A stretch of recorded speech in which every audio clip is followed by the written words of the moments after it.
প্রতিটা মেয়ের একটি স্বপ্ন থাকে, আর সেটা হলো নিজের জন্য একটি ঘর। আমিও এমন একটি স্বপ্ন দেখেছিলাম, নিজের একটি ঘর হবে, যেখানে নিজের ঘরটাকে আমি আমার মনের মতো করে সাজিয়ে নিতে পারবো। আমার ঘরও গৃহরচনার মধ্যে থাকবে। আমি সকালবেলা যখন ঘুম থেকে উঠবো, বারান্দায় বসে সে ভোরবেলার যে আলোটা সেটা দেখব। গভীর রাতে বারান্দায় বসে রাতের চাঁদটা দেখব। বৃষ্টির দিনে খিচুড়ি রান্না করব।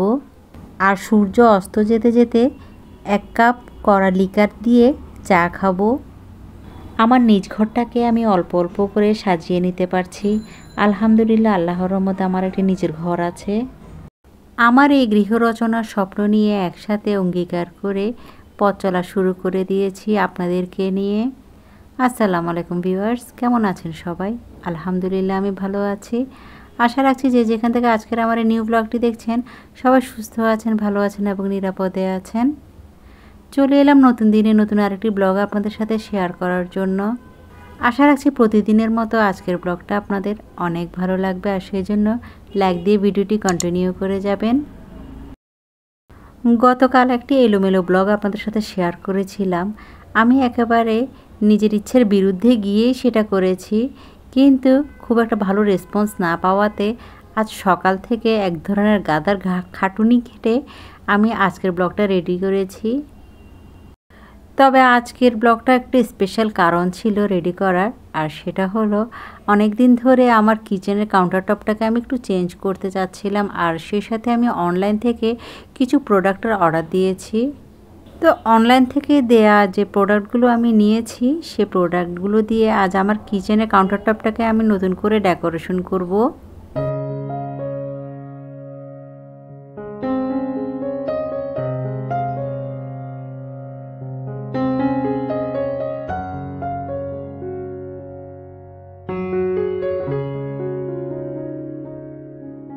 তো যে কোনো কাজ শুরু করার আগে সকাল থেকে তো আমার ঘর সংসারের কাজগুলো আমি শুরু করি। তো আজ ভাবছি আমার নিজের জন্য আমি সকালে যে ব্রেকফাস্টটা রেডি করেছি সেটা আজ কি করেছি সেটা আপনাদের সাথে একটু শেয়ার করি। আজ সকালবেলা গতানুগতিক যে নাস্তা আছে সেগুলো একটু অ্যাভয়েড করে ভাবছি অনেক দিন ধরে একটু স্যুপ খাওয়া হয় না, সেজন্য স্যুপ বানিয়ে নিয়েছি। আর ফ্রিজে সসেজ ছিল, আমার নিজের হাতে বানানো রোল ছিল, তো সেগুলো দিয়ে একটি নাস্তা বানিয়ে ফেলি। আমার ছেলেদের যেমন এক খাবার প্রতিদিন খেতে ইচ্ছে করে না, তেমনি আমারও সেই একই অবস্থা। প্রতিদিন এক ধরনের খাবার খেতে ইচ্ছে করে না, আর খাবারের মাঝে মাঝে মাঝে একটু ভিন্নতা আনলে দেখবেন সেই খাবারের মধ্যে তেমন একটা অনীহা দেখা যায় না। গত কিছুদিন ধরে আমি বেশ ব্যস্ত ছিলাম, যার কারণে একটি ব্লগ আপনাদের সাথে রেডি করতে অনেক ঝামেলা পোহাতে হয়েছিল। তো সকল ব্যস্ততা ঝেড়ে আজ সকাল থেকে পুরোদমে শুরু করে দিয়েছি আমার সংসারের কাজকর্ম। এদিক দিয়ে একটি পরীক্ষা শেষ হতে না হতে ছেলেদের নাকি আবার পরীক্ষা শুরু হবে। তো ছেলেদেরকে নিয়ে বেশ খানিকটা সময় আমার অতিবাহিত করতে হয়, আর আমি যদি তাদেরকে নিয়ে পড়তে না বসাই তাহলে তারা নিজ থেকে পড়তে চায় না। ছোট বাচ্চা তো, তাই তাদেরকে অনেকটা জোর করে বলে তারপরে পড়তে বসাতে হয়। আমার সকালের এই ব্রেকফাস্টগুলো আমার আপুরা অনেক পছন্দ করেন, সেজন্য অনেক কমেন্ট আসে যেন আমি আপনাদের সাথে একটু ইউনিক ধরনের সকালবেলা ব্রেকফাস্টটা শেয়ার করি। তো সেটা মাথায় চিন্তা রেখেই আমি আজকের ব্রেকফাস্টটা রেডি করেছি। যে সকল গৃহিণীরা সকালবেলা ডায়েট করতে চান তারা তেল ছাড়া খুবই হালকাভাবে এই সকালের নাস্তাটা করে নিতে পারেন। দেখতে তো পেয়েছেন কতটা কম তেলে আমি এই খাবারগুলো ভেজেছি। তো চলুন নাস্তা করতে করতে আপনাদের সাথে কিছু কথা শেয়ার করি। আমার প্রিভিয়াস ব্লগটা আমি চেষ্টা করেছি আমার ঘর সংসারে যে সকল কাজকর্মগুলো আছে সেগুলো যেন আপনাদের সাথে শেয়ার করি। আমার যে শপিং ভিডিও আপনাদের সাথে শেয়ার করা হয় সেগুলো দেখে অনেক আপুরা বাজে বাজে মন্তব্য করেন, মনে করে আমরা ভিউ পাওয়ার জন্য এই শপিংগুলো আপনাদের সাথে শেয়ার করি। কিন্তু দেখুন, আমি যদি আমার প্রিভিয়াস যে ব্লগটা আপনাদের সাথে শেয়ার করেছি সেখানে যদি শপিংটা শেয়ার করতাম তাহলে আপনারা কিন্তু অবশ্যই আমার ব্লগটা দেখতেন। আর আমার বেশিরভাগই ভিউয়ার্স আপু বা ভাইয়ারা আমার শপিং গাইডলাইনে যে সকল ভিডিওগুলো শেয়ার করে সেগুলো বেশ পছন্দ করেন। সব সময় তো প্রত্যেকটা ব্লগে শপিং শেয়ার করা আমার পক্ষে সম্ভব না, তবে আমি চেষ্টা করি আমার ঘর সংসারটাকে আমি নতুন করে যখন সাজাচ্ছি তো এই জন্য আমার পছন্দের এবং শখের জিনিসগুলো আমি অর্ডার দিই। ভাবছি এই জিনিসগুলো দিয়ে আমি পরবর্তী প্রত্যেকটা ব্লগে আপনাদের সাথে শেয়ার করব।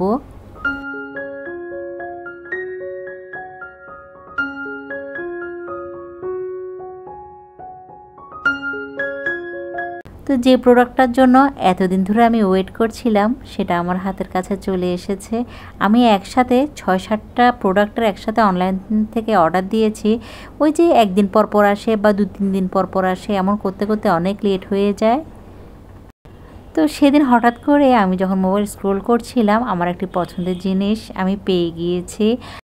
শুরুতে যে জিনিসটা দেখাচ্ছি সেটা হলো স্প্যাচুলা। এই স্প্যাচুলাটি গত ১০ থেকে ১৫ দিন আগেই এসেছিল, কিন্তু শুধু সিঙ্গেল একটি প্রোডাক্ট নিয়ে আপনাদের সামনে আসাটা আমার থেকে ভালো লাগেনি। সেজন্যই এই স্প্যাচুলাটা আজ আপনাদের সাথে শেয়ার করছি। এমন একটি স্প্যাচুলা আমি কিছুদিন আগেও নিয়েছি gift and decor by Tasnim page থেকে। তো সে আপুর পেজে গিয়ে আমি আবার এটি পেয়ে আমার থেকে এত ভালো লেগেছিল, সেজন্য এটা নিয়ে নিয়েছি আবার। এখন আমার থেকে দুটো ডিজাইনের স্প্যাচুলা আছে যেগুলো আমার পছন্দের তালিকায় ছিল। এদিক দিয়ে আপনাদের সাথে খুবই কিউট একটি শোপিস শেয়ার করছি। ওই অনলাইন পেজ থেকে আপনারা সার্চ করলে এর প্রাইসটা আপনারা পেয়ে যাবেন। আর অনেক সুন্দর সুন্দর স্প্যাচুলা ছিল, তো আমার থেকে ডিজাইনটা বেশ ভালো লেগেছে।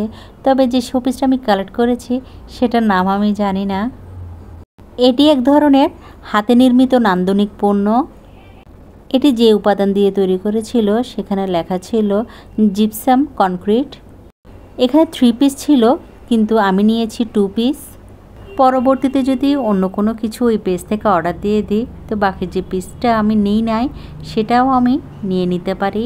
তবে যে ভাইয়ের পেজ থেকে আমি এই পণ্যটা কিনেছি সেই পেজে অনেক সুন্দর সুন্দর ফ্লাওয়ার ভাস ছিল। আর এই জিনিসটা একেবারে রিজনেবল প্রাইসের ভেতরে আপনাদের হাতের মুঠেই আছে। আপনারা চাইলে ভাইয়াকে সার্চ দিয়ে এর প্রাইসটা জেনে নিতে পারেন। আমি আমার ভিডিও লিংকে ক্যাপশনে সব কিছুই আপনাদের সাথে শেয়ার করেছি। তো যে স্প্যাচুলাটা নিয়েছি সেটি আমার চুলার পাশে রেখে দিয়েছি, যেখানে আমি এই স্প্যাচুলাগুলো অর্গানাইজ করে রাখি। তো চলুন আমার কিচেন কাউন্টার টপটা একটু সুন্দর করে এখন একটু গুছিয়ে ফেলি। অনেকে এই ধরনের ছোট ছোট শোপিসগুলো লিভিং রুমে এবং বেডরুমে রেখে অর্গানাইজ করে রাখে, তবে আমি এই জিনিসগুলো অর্ডার দিয়েছি আমার কিচেনের কাউন্টার টপে ডেকোরেশনের জন্য। আর আমার যে ছেলেরা আছে সে ছেলেরা খেলাধুলা করে এগুলো যদি লিভিং রুমে আমি সাজিয়ে রাখি সাথে সাথে ভেঙে ফেলবে। তো সেই ভয়ে আমি এগুলো কিচেনেই রাখছি, কারণ কিচেনে আমি ছাড়া তেমন কেউই আর আসে না। রান্নাঘর, রসোই ঘর বা পাকের ঘর যেটাই বলি না কেন, অনেকেই মনে করে রান্নাঘরটাতে শুধু রান্না করলেই রান্নার জিনিসপত্রগুলো দিয়ে অর্গানাইজ করে রাখে, কিন্তু রান্নাঘরটাকেও যে নান্দনিকভাবে সাজানো যায় সেটাই আমি আপনাদের সাথে শেয়ার করি। আর আমার থেকে রান্নাঘরের আমার এই কাউন্টার টপটা তো খুব পছন্দের, আর সে সাথে আমার ইচ্ছা করে সুন্দর সুন্দর কিউট কিউট জিনিস দিয়ে আমার এই কিচেনের কাউন্টার টপটা যেন আমি সবসময় সাজিয়ে গুছিয়ে রাখি। আমার ঘরে যখনই কোনো গেস্ট আসে তারা সবসময় আমার কিচেনের এই কাউন্টার টপটা যখন দেখে তখন অবাক হয়ে যায়। তারা সবসময় একটা কথাই বলে, এত ছোট কিচেনে আমি কিভাবে এত সুন্দর করে অর্গানাইজ করে রাখি। তো এভাবে আমার ঘরটাকে এবং আমার গৃহটাকে আমি অল্প অল্প করে সাজিয়ে রাখি এই কিউট কিউট জিনিস দিয়ে। তবে আমার এই শখের জিনিসটার প্রাইস কিন্তু বেশি নয়, একেবারেই 100 টাকার ভেতরেই কিনেছি। আর বিভিন্ন ধরনের কালার আছে এই শোপিসের মাঝে, তবে আমি গোল্ডেনটাই চুজ করেছিলাম। তো আপনাদের সাথে কথা বলতে বলতে আমার কিচেন কাউন্টার টপটাকে আমি নতুন করে সাজিয়ে নিয়েছি এই কিউট পণ্য দিয়ে। তো এবার চলুন আপনাদেরকে পুরো ওভারভিউটা আমি আপনাদের সাথে শেয়ার করে আমার এই কিচেন কাউন্টার টপটাকে আমি কিভাবে সাজিয়েছি। যদি আমার এই কিচেন কাউন্টার টপটা আপনাদের পছন্দ হয়ে থাকে তাহলে আমাকে ছোট কমেন্ট করে আপনার অভিব্যক্তিটা জানিয়ে দিতে পারেন।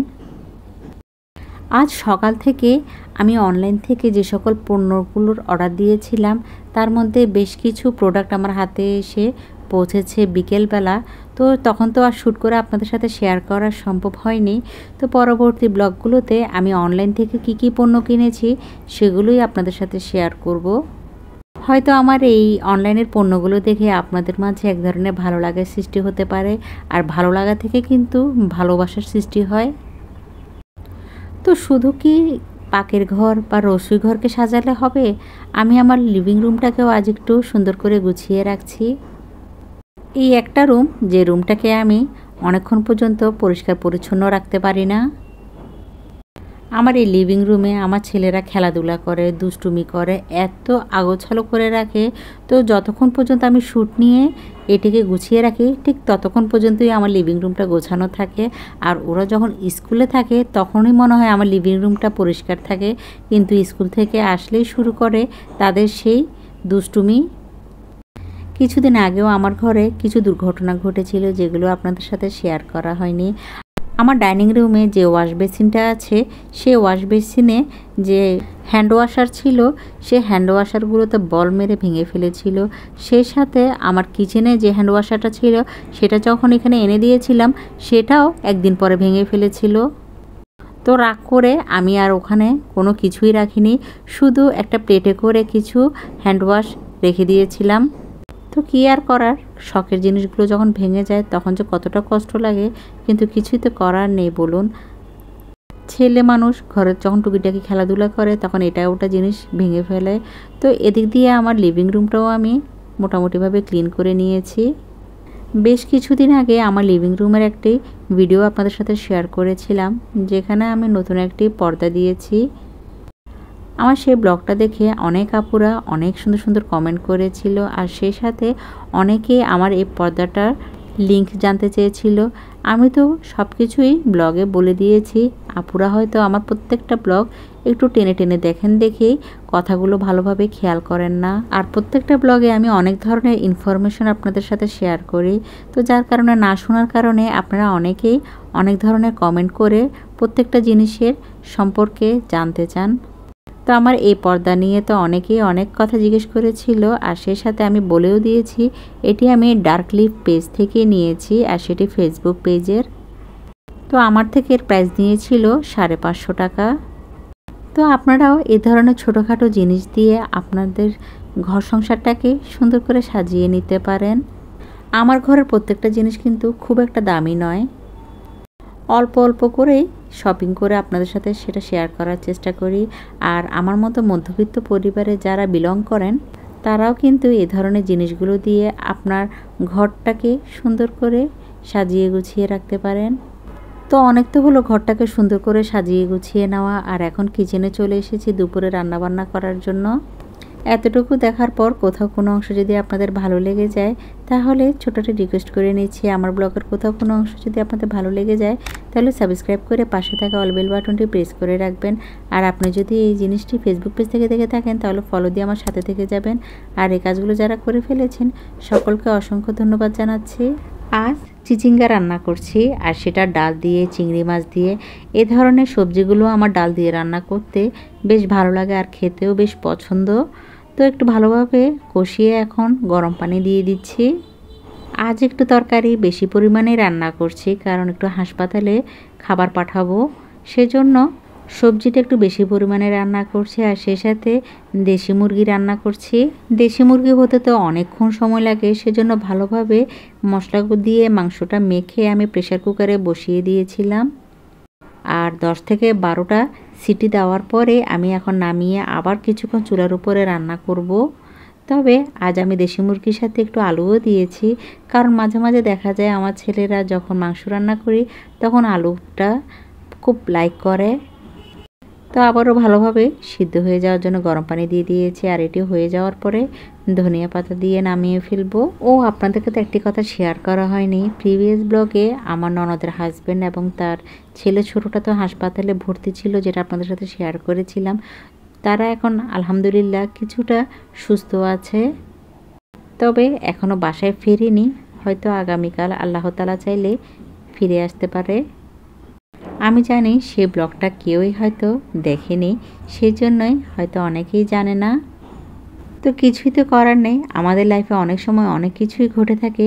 যেহেতু আমি আপনাদের সাথে লাইফস্টাইল ব্লগ শেয়ার করি, তো ভাবলাম এই জিনিসগুলো আপনাদের সাথে শেয়ার করা খুবই দরকার। তো হাসপাতালে খাবার দিয়ে বাকি যা তরকারি ছিল সেগুলো টেবিলে দিয়ে সার্ভ করে নিয়েছি, আর পরিবারের সবাই মিলে আজকে এই খাবারগুলো খাবো। তো আজ এখানে রাখছি, দেখা হবে নেক্সট ব্লগে। সবাই ভালো থাকবেন, সুস্থ থাকবেন। আল্লাহ হাফিজ, আসসালামু আলাইকুম।